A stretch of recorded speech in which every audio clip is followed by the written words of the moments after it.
around these parts, I am a fan of retro fighter controllers, and I have been for a very long time, dating back to their original jab pad for the NES. This is actually a great NES controller.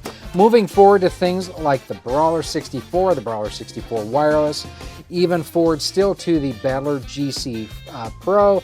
You've got the D6 for the Dreamcast, and even controllers that let me enjoy consoles with controllers that I don't enjoy out of the box, such as the Hunter wireless controller for the original Xbox and the Hunter 360 for the Xbox 360. Well, they are changing their focus a little bit. Most of what they've worked on has been for retro systems. What about something for a modern system? Well, that is where their new offering comes in, and they have just launched this today on Kickstarter. This is the PixelPulse Pro. A lot of alliteration there, and let's go ahead and let's take a look at everything that it has going on for it. So first and foremost, this is designed for the Nintendo Switch, the Switch 2, and PC. So it is looking to basically replicate and replace the Switch Pro controller 2. So taking a look at the design, you can see a lot of the inspiration from like the BattlerGC on this. At least I do myself. And I'm recording this before the Kickstarter itself has gone live, so that's why we're seeing a little bit behind the scenes here. So overall, this is designed to be fully customizable, which is really cool, and it's built for the Switch 2 and PC, and again is compatible with the original Nintendo Switch. Featuring TMR Analog Sticks, 1000 Hz polling, Bluetooth connectivity, and interchangeable shells and buttons. This is what I think you guys are really going to like on here. It's designed to match your playstyle for modern precision and retro flair. With customizable LED accents, back macros, and a display-worthy charge dock, the PixelPulse Pro isn't just a controller, it's a statement piece for your setup. We'll get through all of this. So going through just some of the features, so as you can see, Bluetooth wireless, TMR analog sticks for drift-free and accuracy. It does have back grip buttons. One thing, if you notice in the middle here, we have these 3 little dots. I believe that's what it actually uses for charging. I don't believe this is Qi induction charging.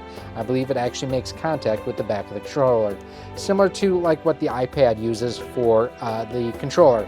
It does support motion control. It has a wake-up functionality as well. This is cool. A magnetic faceplate system, very similar to their dock that they're working on for the Nintendo Switch 2. Very similar technology. Looks like they've gone into this. Immersive vibration, fully adjustable rumble feedback. Does have chat capabilities, 30-foot range. Trigger locks, very similar to like the DualSense Pro controller for the PlayStation 5. Featuring, why, Robert, I can never understand how to say this, Kali switches for the D-pad. Again, that 1000 Hz polling rates, charge and display stand, and retro-themed swappable buttons. We'll get into more of that here in a second.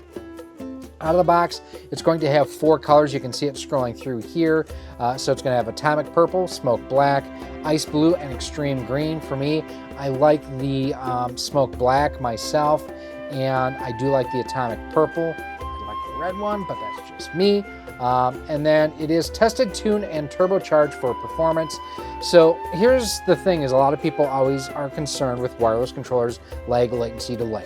And understandable too, especially if you're competitive, like do competitive fighting games, if you're a Smash fighter, if you're a tournament fighter, things like that. So every controller in their current lineup goes through rigorous latency testing using the NES lag test core on the Mr. FPGA. So they are testing this before they put it out on the market.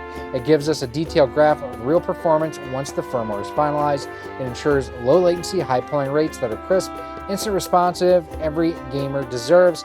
We share the full results from our tests on our site's product page when a final release worthy firmware has been selected. And again, it's a 1000 Hz polling rate in wired mode for those serious gamers too. Back buttons, it has those.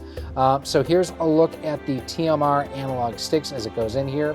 So this is, and I will admit I was not familiar with this term, it is equipped with advanced TMR Tunnel Magnetoresistance Analog Sticks, delivering ultra-smooth, high-precision control without the worry of stick drift. TMR Technologies uses magnetic sensors instead of traditional contact-based parts, meaning no wear and tear, lower power consumption, accurate input tracking. So basically, to me, this sounds like the next generation of Hall effect sensors, for lack of a better term.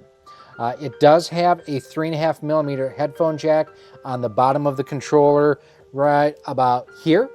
So you can go ahead and use your favorite headset to go ahead and chat. Plus it does have and accommodate the new C chat button from the Switch 2's Pro controller, making it easier to jump into voice chat. So that is normally that button there on the Pro controller 2. This has it built in as well. And you can adjust the rumble, and I will say if it's anything like the Hunter 360, it is really, really nice. Check out our full-blown review on that too, where you can go ahead and adjust the rumble, where if you want just a light buzz, you can do that. If you want to turn it off altogether, you can do that too. Or if you want to have something that really shakes your hands, you have that capability on here. It also has RGB light accents on here as well. So it goes ahead and kind of helps you, again, just personalize the controller to what you need. Not my speed personally. I'd rather have the battery life on the controller versus the LED lights, because I don't look at the controller while I play. It's just how it is. This is one thing very interesting to me too, is the fact that it does have not just this changeable faceplate, but also swappable face buttons. Now, one thing I did ask Robert, dude, can we get concave and convex buttons? Not at this time. It would take a bit more as far as the tooling and whatnot to be able to do that. But he said that Rygar is still the best game, and that's why we have it up back behind us, is just for him. So no concave convex, but Rygar. I kid. But no, seriously, no concave convex. And then you can go ahead and mix and match with the different buttons that you have on here. Like, I love the Super NES, Super Famicom type look on here. Also has a bit of a GameCube style one and 64. So there are a lot of different options on here too. And then this is really cool. Like I say, it does have a charging dock. It looks like it comes with that. Uses USB-C to charge, and it is not Qi charging. It uses contacts to actually make contact in the back of the controller. Looks like we have an LED on the front right there, and it turns on to go ahead and indicate that you are charging. So pretty nice to deal with too. And you know, it's drop-in. You don't have to fiddle around with dongles and adapters. It goes right in there. For wireless connectivity, it's designed to be simple and universal. Switch 2, and anything pretty much that supports Bluetooth, this should work for you. Through extensive testing, they've also fine-tuned the wireless performance to stay as lag-free as optimized for ultra-responsive connections. Your inputs stay instant and your gameplay stays smooth, because you don't want to hit a button, go 1,1000, 2,1000, 3,1000. Oh, now you decided to jump. It's important. And I've always really been impressed with the performance in wireless mode for retro fighters and their controllers. So what are we looking at for crowdfunding? Because this is on Kickstarter, like I mentioned. So basically, to raise $20,000 basically in pre-orders, that's what they need to go ahead and fund this. $25,000, you get the first button pack, which will be the NES buttons. $30,000 will get you the Super Nintendo. $35,000 Super Famicom. $40,000 and 64. $45,000 GameCube, and for $50,000 basically it gets everything unlocked. I would assume that you're going to see most of these, if not all of these, available, because I think they're going to blow through these goals. So I think it's going to be really easy to go ahead and customize this controller as you see fit. So production-wise, they're going into production fairly soon. So December 2025, November, December is when the Kickstarter is going to start and finish. In February, the final testing and injection molds will be completed. In April, mass production material will be procured. In June of 2026, the production will start off, and they will start fulfillment in July. These are pretty aggressive dates. Fingers crossed. And one of the things a lot of people wonder is why use Kickstarter. It's one of those, they can gauge interest, quite honestly, and it allows them to purchase what they need and not more. If it's something like, hey, we think this is a great idea. Oh, the market does not think so. So we're going to back off what we think we're going to produce. So, and one of the nice things that they do too is, exclusive color combinations and whatnot for Kickstarters. Backers get to provide input and get early news. Backers also get 10% off and access to exclusive perks. And from there, they run through basically who retro fighters are. Now, taking a look at backing this project, the different levels that they have on there. So for $54, you will get a Pixel Pro Wireless Gamepad. in the controller color of your choice. Normally $59.99, 10% off. So the fact that it has all these features and is a lot cheaper than the Pro Controller 2 from Nintendo, that's really a good thing. Going down here now too, for $108, you can get two.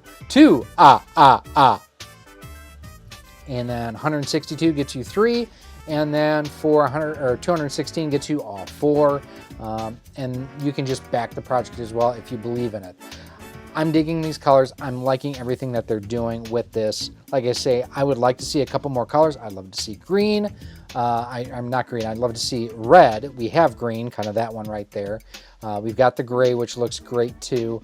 And I love the button combination options that we have on here. I mean, specifically for me, the one that speaks to my soul is going to be the Super Nintendo one right there that just passed through. So this is really a neat option that we have coming out, and the fact that they're going from retro to really, this is the first modern sort of system that they have directly made a controller for. Everything to date has been like, this is for, you know, the 360, this is for the original Xbox, this is for, you know, the GameCube. And granted, these all work with modern consoles as well, but the main feature is working with the retro consoles. This goes ahead and tackles all of that for you right out of the box. And it's something that I really think that they've got a good idea of the direction to go with this. Let me know what you think down below in the comment section. I think this is really something interesting, and I'm looking forward to backing myself. I want those Super Nintendo controller colors, or the buttons, and the NES ones I think look really cool too. I hope Retro Fighters will also make available optional button packs in the future. So let's say that you buy a controller now, and 6 months you want to get a different pack of buttons. I'm hoping, and they probably will have available through their website where you can order those too. Same with the faceplate. Say that you go with the gray one to start with, and down the road you want to get the blue faceplate or the green or something like that. You'll probably be able to do that as well. Make sure you check out the Kickstarter. I will have it linked down below for you. And make sure, too, you check out our video recently posted on the Hunter 360 wireless gamepad. This thing is awesome. And if this shares anything with that, I think you're really going to be happy. Speaking of which, if you want to check out this review, I'll have it linked for you right here on screen. I'm sure if you are a fan of the Xbox 360, you're going to dig it.